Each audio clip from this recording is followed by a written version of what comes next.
Hi, I'm Yannick Haller from TP Jones. I'm the current Acting General Manager. And I'm Sarah Cole from Woodburn Cressy, a member of the Red Meat Updates Working Group Committee. And we're here today at Barnbougle to chat with Steve Sattler. The reason the working group chose Barnbougle and Steve for the virtual farm tour was to showcase a beef operation in a different geographical location of Tasmania and a growing business with a passion for the industry. We're a mixed enterprise property. On average, we're around 800 mils rainfall, and soil types is really quite diverse. We go from alluvial flats kind of around the bottom of the farm, moving up into more sandy ground, and then kind of back into the flats as we go back towards right up the back of our farm. Steve, do you want to just expand a little bit on the enterprises that you do run? What the enterprises involve? Yeah, so we're beef and cropping enterprise. From the beef side of it, where we both breed and fatten cattle. Our total numbers are 4,500 head. That includes 1,900 breeding cows, and then approximately fatten off 1,400 18-month-old steers at approximately that 550 kilos. They all go to Greenhams. We have quite a good relationship with them. From the cropping standpoint, we grow 6,000 tonnes of potatoes across 110 hectares. And what irrigation or water management do you run on those sort of enterprises? Yeah, so we run all centre pivot irrigation. We have 17 irrigators in total. Under potatoes, we have 4 irrigators. And our water resources, so we actually have quite a mixed resource. So we have a couple of streams, which is Tuckers Creek. That provides a lot of the water around the farm area, around the homestead area, and then we also have access out of the Great Forester River. Including in that Great Forester River, we have 70 meg water right out of Headquarters Dam, which gets released down the river, which we can take on our end, and we also have winter take that we use to fill up a backflow or a back source of water, which is approximately 100 meg. Excellent. And what did you do leading up to coming back to the farm? So I finished school in 2006. I had 2007 as a gap year. And then I went to University of Tasmania in Hobart and studied agricultural science, the 4-year degree, and finished with honours as well. And so you've been back at the farm since 2012? Yeah, correct. So it was a 4-year degree, so back since 2012 I've been back. So how's that 6 years been going? It's gone quick. Yeah. It's gone quick. It was an interesting transition because I suppose from the university side of it you get a lot of that theoretical background. So the first few years was really trying to gain experience in the practical side of farming, you know, what it takes to actually implement all those systems and, you know, the fixing of the fences and the maintenance of machinery and all that kind of stuff that I wasn't up to scratch with. So the first 4 years really felt like that was where my focus was, and then as I kind of developed in that area, I could kind of bring everything together, piece together the theoretical and the practical side of it, and now I feel like a lot more comfortable with where I'm at and where the farm's at personally. Did you always know you wanted to come back to the farm?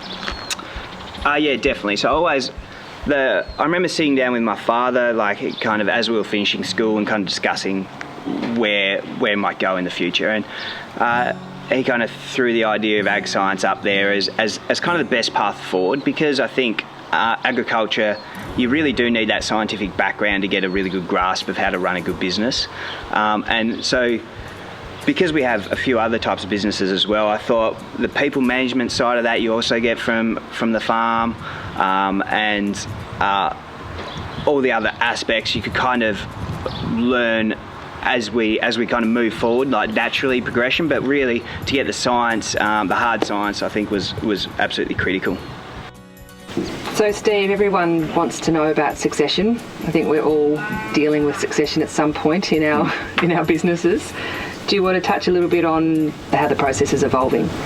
I suppose it starts with family dynamics. So I'm the only boy with 3 sisters, and with our business, it's obviously not just the farm. We've got golf course and hospitality side of it as well. So I think through our schooling years, we were always naturally drawn to a little bit of different areas. And I think it really started around that period. I was more inclined to move into like the agricultural side of it, whereas my sisters were a lot more interested in like marketing and PR. Within our family, the 4 siblings, I've kind of come into the farm-based roles. I've got a sister who does the marketing for golf courses and her own separate business where she markets multiple golf courses together as a product. Another sister who's general manager of the Lost Farm and Dunes golf courses, and another sister does all the like event-based design and all that kind of side of it for the golf and the polo. I didn't ever sit down with my father and be like, this is the point where you're completely on your own and you're managing the situation. It kind of really came through me being more competent, taking on more of the load work. So all of that kind of more management load work has really come as I've developed.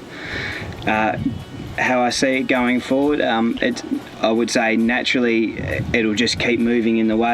I'll step back a little bit from the practical stuff, and I'll be able to more delegate that kind of workload to my employees, and probably keep moving in the management role within the farm side of it, letting it really kind of progress and just evolve, and your role in the business naturally change over time. In the initial conversations with your family, did your parents use any outside help to start the ball rolling, I guess, or it was around the kitchen table to create the evolving plan, I guess? Yeah, so definitely more around the kitchen table at the moment. I think we'll have to sit down and have that conversation going forward as maybe kind of we grow from being that kind of young adult stage into potentially having our own families, and how that actually affects the business is something that we'll have to deal with as we grow and as we age. Sounds like a very intensive business, Steve. What sort of people do you have involved? Yeah, so we have, including myself, we have 5 main men on the farm. And we break that kind of up into different areas, different divisions. So we've got two main guys, Slim and Scotty, on livestock. Slim's been here since we actually bought the place in '89, 30 odd years. So very experienced, really good with anything calving, cattle management, and so he runs a lot of the breeding stock. Yeah, so Scotty's also helps out with the stock. He's kind of second in charge stockman. He does all the young cattle movement as well, and also does a lot of the handy work around here, welder, that kind of stuff. Then we have George, who heads up irrigation. So with the 17 pivots, is obviously a busy time for him. He does all the maintenance, makes sure everything's kind of right to go, all pump safeties and all that aspect of the business. And then we have Kevin as well. So he's on all things development. So if that's excavation work, it's tractor-based disking, harrowing, getting crops down, that's all kind of on his watch.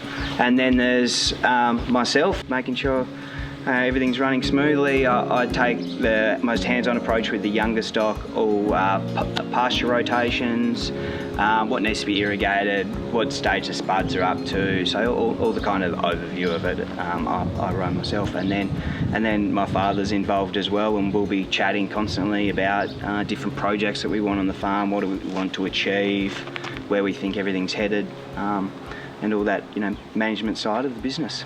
Sarah, I'd like you to meet my sister Penelope. Hi, Penny. So Penny, do you want to just tell me a little bit about how you got involved in the business and the timings of when you came back and what your role is? Absolutely. So Barnbougle Dunes opened in 2004, which was just as I was finishing school. So I actually spent 6 months waitressing there, and then went away to university in Adelaide and studied international hotel management. And part of that course meant that I had placements overseas as well. And so I came and went for a couple of years and worked overseas for a little while, where Dad gave me a call and said, we're looking at building another golf course and I'd like you to be part of the So we opened in December 2010 and I've been here since then. Day to day I'm just kind of, I suppose, in charge of the operations of the establishment and making sure everything's running really well and staff are happy and the staffing levels are right, and just all that kind of thing, I suppose, working towards strategies for our future and future development. I think, yeah, we're kind of getting to the stage now that we both have a pretty clear understanding of our departments and what we're doing, and now we're working together to kind of take over Barnbougle and develop it further for the future, and put our own little spin on things as well. And yeah, it's pretty exciting. We don't tell Dad everything that we're kind of talking about. No. So, Sarah, this is my father, Richard. Sarah, nice Hello, to meet Richard. you. You Very too. nice to meet you. Thanks for your time today. Oh, it's a pleasure. What a wonderful business you have here. What was your vision of buying Barnbougle in the earlier days? I think originally when I saw it and the sort of background in both hospitality and farming, it was broken down wool classer, you could see massive potential for both. It's an area where it's probably as close as you'll find to drought free, so it was ideal as a farming operation, and just so much potential with 8 kilometres of beachfront for future tourism developments. Really, when we purchased, it was right in the rural recession of '89, when basically everything that could go wrong went wrong, so we really had to batten down the hatches and save ourselves from ruin. So we went into joint venturing with the vegetable companies and vertical integration with a couple of the beef operators, through the meatworks and through fattening with agents, and even down to the hides, going to Blunstons to make boots out of. We sort of got everyone together to make sure we could work it in a safe and secure way. So we really started back down the bottom and then gradually developed the farm up with irrigation for potatoes and vegetable crops. And then also went from basic beef fattening only to breeding and fattening to just be a more secure financial outfit. So we ended up with sort of breeders, fattening and spuds. So it was a long, slow process basically. Yeah. With succession, which is various ways it can be handled easily or not easily, what's the process that you took? Did you get professional help with it? Is there anything you can share about the way you approached it? It's really hard nowadays because you've got to be fair. Like there's none of this boys-girls type thing anymore. The real separation is between operating on-site with the restrictions of living in the country compared with operating off-site and being fully involved or not fully involved. So there's different scenarios you've got to weigh up so fairness has been seen, and the ones that are not on-site still get a benefit from being in the family, but certainly to a different level as to what the ones that are actually tied up and restricted by the day-to-day operations. So Richard, how as an individual did you manage for yourself, manage the transition of handing over some of the operational responsibilities to Steve? Firstly, I think I identified in myself that would be one of the hardest things I've done, because the desire is for them to not make mistakes and be able to handle it and walk in and take control, but nothing's that easy and smooth. So really, we sat down and we talked about it and decided that the staff had to know that there was a change of the guard. So Steve, it's the 13th of March and we're here for weighing day. Do you want to tell me what's happening and how it's happening? Yeah, so we got what we call our second steers. So they were seconds from graded up in the springtime, and we're regrading them. So we'll have ones that'll be ready for market in the next 6 weeks, twos that are aimed for about 2 to 3 months away, and then threes, which will be kind of 4 or 5 months away. Steve, do you want to just run through the process for weigh day? You've got Craig here as the greenham representative and condition scoring. Yeah, so Craig will go, he'll have a look at every animal, and if they're in that weight range that we're ready to go for, so that 500 kilo plus, he'll condition score everything, and that'll kind of dictate if they're 100% ready to go. And then anything below that, he may condition score as well. If they're getting up high in the fats, like a kind of 14 plus mils of fat, then they might go as well, just because they're ready, and they're probably not going to put on a lot more weight because they're already at that maturity. How do you use the Gallagher system? We'll just run through how the data recording and LAS scanning, how that works. Yeah, so everything as it comes into the crush is scanned by the monitor, and then that that enables us to collect data on individual animals. So how we set it up is at weaning time, they're first brought on and scanned into the system, and then from that we can check any practice that was that we do on the animals. Say they need to get treated with antibiotics, or like every drench is monitored. We also have the ability to have average daily gain monitored and overall average daily gain. So that's average daily gain can be from between our last weigh and now, so we can see what they've done over, say, a 6-week period, and then we have an overall average daily gain of how they've done from when we initiate them at weaning. So after today, what's the grazing management system that you'll continue until they're ready to go? Yeah, so the ones that are, so the 140 steers that are primed and ready to go, they'll go on our best feed. So our irrigated flats that are, we've just had a run of like urea that we've put on all of those irrigated flats, and they'll just rotate down them until they're ready to go. Like the day that we know that we're going to take them, they'll stay on those high quality irrigated flats, and then we do the seconds pretty much go on the next best quality paddocks, and then the thirds on kind of third best. But everything's on irrigation this time of year, so they all should do quite well. Steve, you mentioned that they're putting on 1.8 kilos at the moment. Do you want to just expand a bit on the variation of their weight gain? Yeah, so it's very seasonal. So I suppose looking at them from weaning time, through that winter period, they're putting on about 0.8 kilos a day. And that's really due to they're using a lot of their energy to keep warm. There's not as much ready feed around on the ground, and we're supplementing with silage and hay.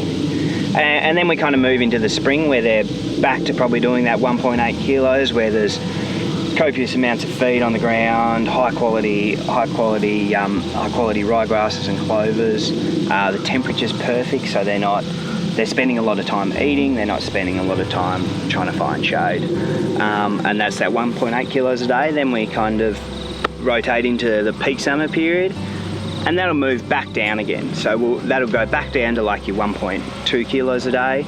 That's a lot of that is because, I mean, we have irrigation, so feed quality is still quite high, but they just won't spend as much time eating. They spend a lot of time finding shade, drinking, all that other kind of stuff that does actually affect the weight gain. And then back into this period we are now, kind of coming out of that summer period into autumn.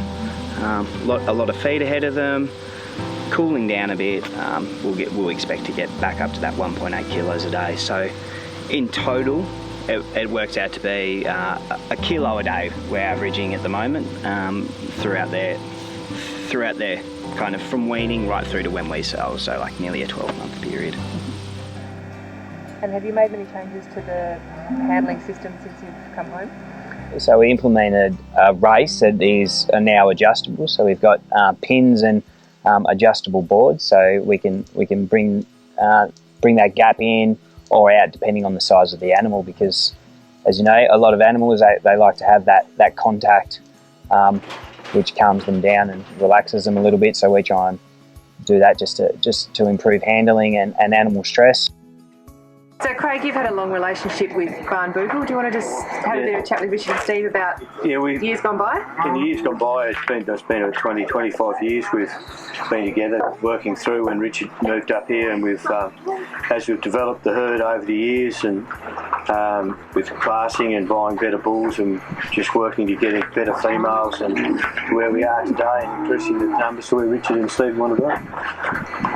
Different management systems coming we've through. seen a lot of different management systems where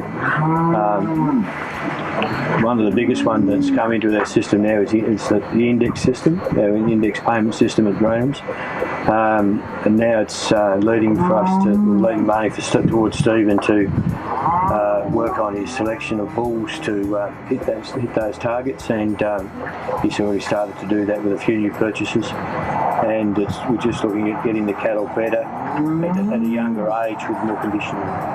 How would you quantify the improvements you've been able to make in your carcass quality? We'll start from an end product point of view. So originally, kind of 10, 15 years ago, we were actually having to carry all our livestock to about that 30 months, so they'd go through 2 winters, and we'd have to fatten them at that Jap ox, more like 650 kilo. So what we've managed to do is really compress that time. So we're able to get them off about 18, 20 months now, but still at about 550 kilos, which means we don't have to carry from that second winter, which makes our business a lot more profitable.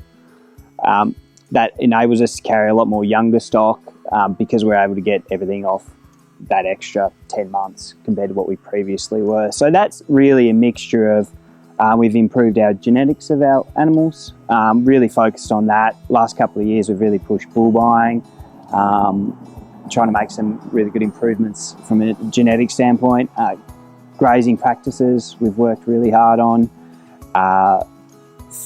Fodder conservation, we cut a lot more silage than we used to, and we have kind of designated paddocks that we do that, and have different fertiliser regimes for those paddocks as well. So we've really worked on improving the whole farm, and that's really made that end product. So Steve, we've got some calves here behind us. What have we been doing today? Yeah, so we've just started the weaning process. So we're here in early May, and we're up to about 300 calves weaned. We'll have a total of 1,450 to 1,500 calves to wean in total.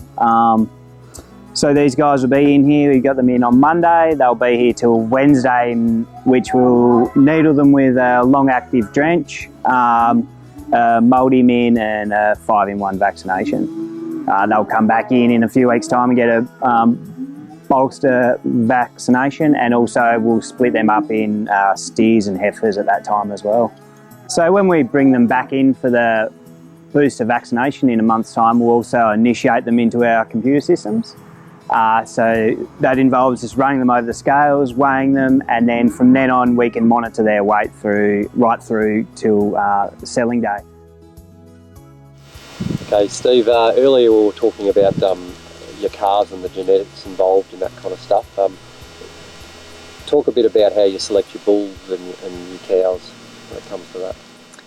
Yeah, so start with heifers. We look to probably join from about 300 kilos as our minimum generally, and we will select them on kind of size and structure as well, so make sure they're structurally sound and frame wise. So we actually do that with the help of our livestock agent. Craig Milne comes in and we kind of go through that, so we try and do that midway through September, a few weeks before, kind of 2 weeks before joining. Bulls, we're really, I feel like that's probably something we're pushing more in the last couple of years, and certainly something we'll improve in the future. So what we're looking at, in the past we probably looked at more the 400, 600 day weights, growth, and also trying to get that intermuscular fat up, IMF. We're working on trying to get those numbers a little higher, kind of into that 2% breeding value range, and also eye muscle area we've been focused on as well, especially with the movement. Previously you probably didn't get paid for that with how the Greenham structure work, whereas now you're actually getting paid for higher marbling content, and those kind of breeding value indexes that you can select for are becoming more important in the final price that you're getting per kilo. So that's something we're certainly looking to improve in the next 10 to 15 years, is our genetic lines. Steve, we've got this great rake behind us. Tell us a bit about your grazing management of a paddock like this. Grazing management's always something that we're looking to kind of get a little better at every year, and I think the key to that is just constant monitoring. From my point of view, I'll try and get in the paddocks. Different periods we utilise different areas of the farm. So,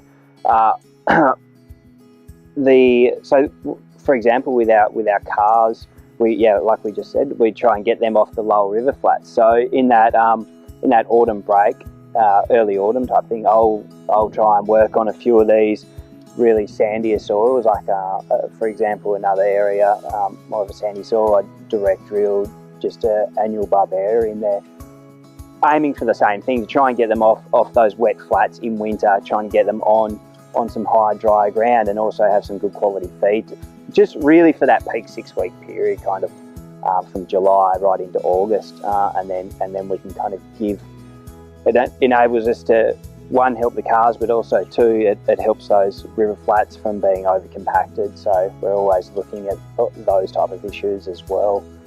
From a summer grazing point of view, normally say we'll run it in areas of the farm, so that we might have a 3 pivot rotation where we run, depending on the kind of size and the growth rate of the animal, maybe 200 to 250 head around 3 centre pivot irrigators at each, around 70 acres, is generally kind of how we are able to do our summer rotations. Measuring the crop or measuring the dry matter and stuff, like you take that into your own hands by the sound of it. Is there any tools or anything you use that help you? I mainly just go by the simple dry matter ruler is my base tool. Steve, do you want to tell me a little bit about the paddock we're in and the cattle you have behind? So this was actually a paddock that we had potatoes in last year. So we just sowed it back down with a perennial ryegrass clover mix. We've got our young heifers, 18 months of age here. These will all be sold heifers to Greenhams. So we've in this total paddock, I think there's around 200 left, and they were moved onto here yesterday. So pretty fresh feed for them. So I think they're pretty happy. Steve, you were saying earlier this was potatoes last year. Now, obviously, this past year, how do you manage the rotation and choose the bit of grazing management? Yeah, so what we do is, so post potatoes, we actually have everything on a 5-year rotation. So after the potatoes come out, we put perennial pastures down for 5 years. So really, in all our potato country, especially the potatoes we grow on the flats, we're looking for really high grade ryegrasses, red clover, white clover type sward mixes. Yeah, and that practice will obviously shift depending on where we are on the farm. As we get onto the more sandier soils, I'll look for a more persistent cocksfoot, sub-clover mixes, just so we can get that growth and more sustainable pasture growth on those in that poorer country. And what's your fertiliser and spraying regime?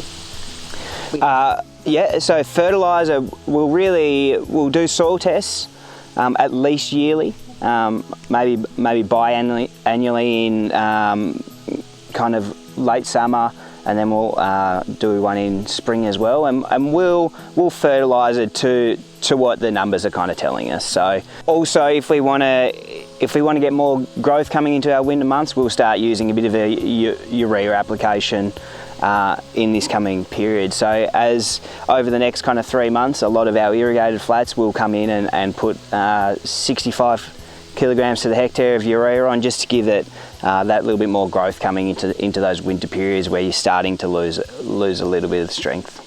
Steve, you've told us about how your farm's currently running. What's in the future of Barnbougle? Yeah, so we've talked a little bit about the cattle side of it and the